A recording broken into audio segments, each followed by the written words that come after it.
Hi, welcome to another First Chapter Friday. This one I am just so pleased to present to you. It is, to me, it's bringing us right back to the most wonderful books by Rick Riordan, and it is The Chalice of the Gods. Okay, I'm going to read this first chapter, then give you my opinion about the book, and tell you why I feel like we've circled back to the original Percy Jackson and the glory of those first books.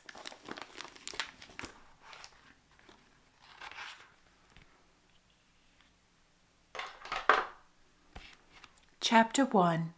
I Get Flushed. Look, I didn't want to be a high school senior.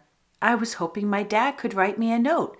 Dear whoever, please excuse Percy Jackson from school forever and just give him the diploma. Thanks, Poseidon. I figured I'd earn that much after battling gods and monsters since I was, 12 years old. I'd saved the world 3 times, 4. I've lost count. You don't need the details. I'm not sure I even remember them at this point. Maybe you're thinking, but wow, you're the son of a Greek god. That must be amazing. Honest truth, most of the time being a demigod blows chunks. Anybody who tells you different is trying to recruit you for a quest. So there I was, stumbling down the hallway on my first morning of classes at a new high school, again.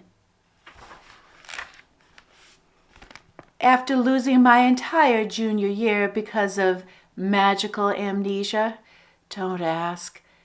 My textbooks were spilling out of my arms, and I had no idea where to find my third period English class. Math and biology had already melted my brain. I wasn't sure how I was going to make it to the end of the day. Then a voice crackled over the loudspeaker. Percy Jackson, please report to the counselor's office. At least none of the other students knew me yet. Nobody looked at me and laughed. I just turned, all casual-like, and meandered back toward the administration wing. Alternative High is housed in a former elementary school in Queens. That means kitty-sized desks and no lockers, so you have to carry all of your stuff from class to class. Down every hall, I could find cheery reminders of the school's former childhood. Smudges of finger paint on the walls, unicorn stickers peeling off the fire extinguishers, and an occasional ghostly whiff of fruit juice and graham crackers. AHS takes anybody who needs to finish their high school career. It doesn't matter if you're coming back from juvie or have severe learning differences or happen to be a demigod with really bad luck. It's also the only school in New York area that would admit me for my senior year and help me make up all the course credit that I'd lost as a junior. On the bright side, it has a swim team and an Olympic-sized pool. No idea why. So my stepdad, Paul Blofus, thought it might be a good fit for me. I promised him I'd try. I also promised my girlfriend Annabeth. The plan was that I'd graduate on time so we could go to college together. I didn't want to disappoint her. The idea that she'd go off to California without me kept me up at night. I found the counselor's office in what must have been the school's infirmary at one point. I deduced that from a painting on the wall of a sad purple frog with a thermometer in its mouth. Mr. Jackson, come in. The guidance counselor came around her desk, ready to shake my hand. Then she realized that I had 6,000 pounds of textbooks in my arms. Oh, just put those down anywhere, she said. Please have a seat. She gestured to a blue plastic chair, about a foot too low for me. Sitting in it, I was eye level with the jar of Jolly Ranchers on her desk. So, the counselor beamed at me from her comfy-looking adult-sized chair. Her bottle-thick glasses made her eyes swim. Her gray hair was curled into scalloped rows that reminded me of an oyster bed. "How are you settling in?" "The chair's a little short." "I mean at school." "Well, I've only had 2 classes." "Have you started on your college applications?" "I just got here."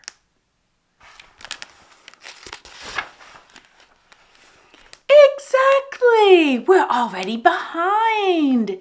I glanced at the purple frog, who looked as miserable as I felt. "Look, Ms. "Call me Eudora," she said cheerfully. "Now let's see what brochures we have." She rummaged through her desk. "Polytech, BU, NYU, ASU, FU." "Oh, no. I wanted to stop her. My temples were throbbing. My ADHD was pinging around under my skin like billiard balls. I couldn't think about college today. "Ma'am, I appreciate your help," I said, "but really, I kind of already got a plan. If I can just get through this year—" "Yes, New Roman University," she said, still digging through her desk drawer. "But the mortal counselor doesn't seem to have a brochure." My ears popped. I tasted salt water in the back of my throat. "The mortal counselor?" My hand drifted toward the pocket of my jeans where I kept my favorite weapon, a deadly ballpoint pen. This wouldn't have been the first time that I'd had to defend myself from an attack at school.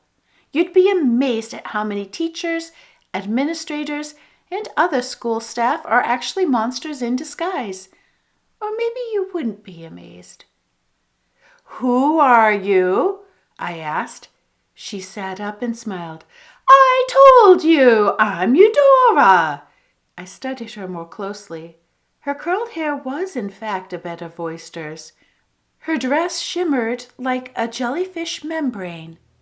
It's weird how the mist works, even for demigods who see supernatural stuff all the time. You have to concentrate to pierce the barrier between the human world and the godly one. Otherwise, the mist just kind of plasters over what you see, making ogres look like pedestrians or a giant dragon look like the entrain. And believe me, it is embarrassing trying to board a dracon when one is rampaging into the Astoria Boulevard station. "What did you do with the regular counselor?"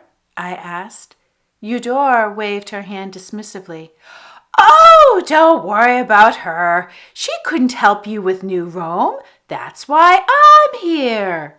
Something about her tone made me feel not reassured exactly, but at least not personally threatened. Maybe she only ate other guidance counselors. Her presence felt familiar, too. The salty tingle in my nostrils, the pressure in my ears as if I were 1,000 feet underwater.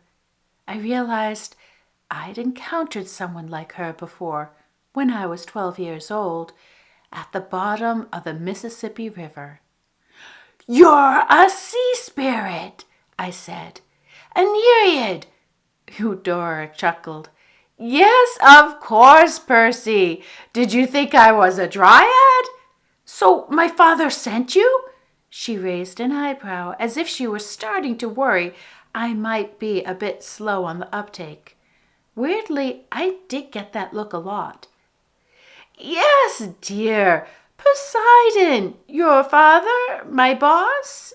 Now, I'm sorry I can't find a brochure, but I know you'll need all the usual human requirements for New Roman University.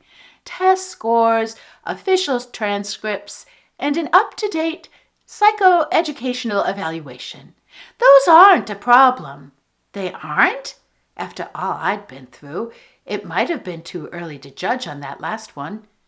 "But you'll also need a few, special entry requirements." The taste of salt water got sharper in my mouth. "What special requirements?" "Has anyone talked to you about your divine recommendation letters?"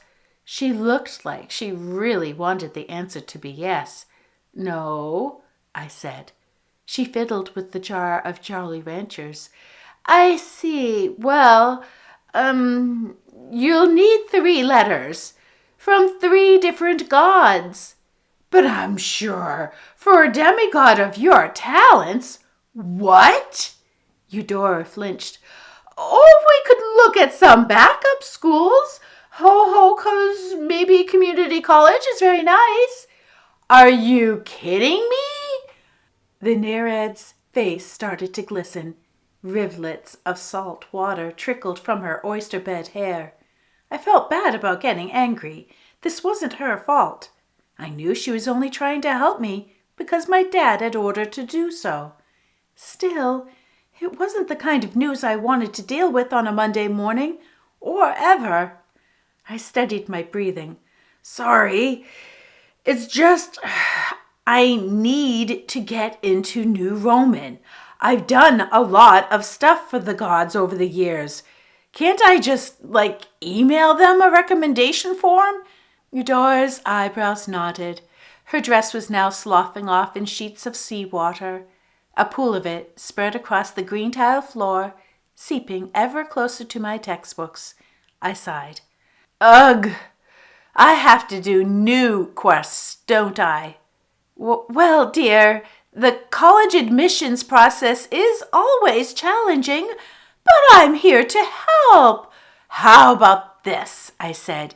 If my father really wants to help, maybe he should explain this to me himself, rather than sending you here to break the bad news. Oh, well, that would be, out of character, I agreed. Something buzzed in Eudora's hairdo, shall do, making her jump. I wondered if maybe she had gotten an electric eel stuck in her oyster bed. But then she plucked out one of the shells. Excuse me, I have to take this. She put the shell to her ear. Hello? Oh, yes, sir. Yes, I understand. Of course, right away. She set the shell on the desk and stared at it, as if afraid it might ring again. Dad, I guessed. She tried for a smile. The saltwater lake was still spreading across the office floor, soaking my textbooks, seeping through my shoes. He thinks you might be right, Eudora said. He'll explain this to you in person. She said in person, the way most teachers say in detention. I tried to act cool, like I'd won an argument, but my dad and I hadn't talked in a while.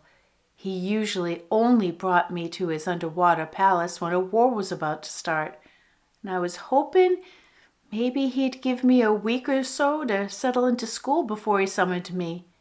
Great. So can I go back to class? Oh, no, dear. He means now. Around my feet, the water swirled into a whirlpool. The tiles began to crack and dissolve. But don't worry, Eudora promised. We'll meet again. The floor dropped out from under my chair, and I plunged into a churning maelstrom with a thunderous flush. The second chapter is called My Dad Helps Out. No actual helping occurs. All right, so everything that was wonderful about the original series is back. The humor, the bringing up the different types of gods and Greek mythological creatures. There were situations where I was trying to unravel the mystery before he could about who people were and what way their story could be kind of woven into a modern tale. I loved his relationship with Annabeth and Grover because of course they support him in this quest as well. It just felt like the gang was back after like 10 years or something. And it just felt really good. And I really thoroughly love this. There's one tiny portion of the book where I felt like he was just doing the same exact thing as he'd done before. But then thankfully that was super short lived. It was like maybe one portion of a scene. And mostly it was, if I think back to it now, it was supposed to just bring back that nostalgia, I think, of the first book and not repeat it necessarily.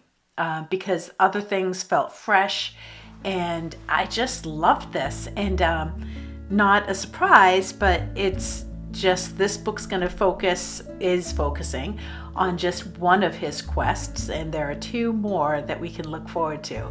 So we're going to wind up seeing Percy through maybe even college, which is just great in my book. All right, thank you for listening and have a great day.